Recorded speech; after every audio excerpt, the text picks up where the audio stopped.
this compound is isolated from plants.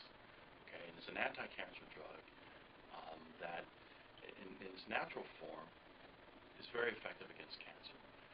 And what scientists have found is that when you take this compound to the laboratory, you can modify it chemically. You can take a certain portion of the drug, remove it, and replace it with something that looks very similar, but gives the drug better efficacy or better effectiveness against the cancer. So in order to do that in the science laboratory, you have to be very strategic in your processing of certain center. If you want to modify a certain area, you have to look at the molecule in total and say, can I do that specifically?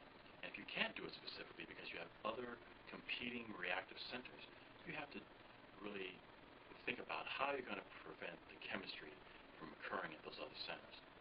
My laboratory is looking at the enzymes that are used to make this compound in the plant from which this compound has been extracted. These enzymes now are very specific in their reaction.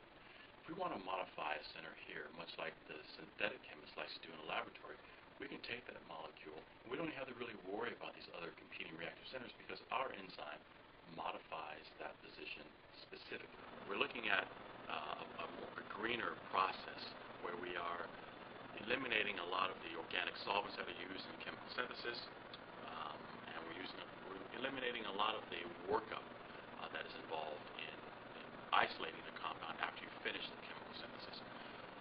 So in our method, we're able to apply green chemistry approaches to make a final product that is more efficacious or more effective than the parent compound. And for the consumer, that will translate into lower healthcare costs. And they're not only getting compound at less expense, but they're getting a more effective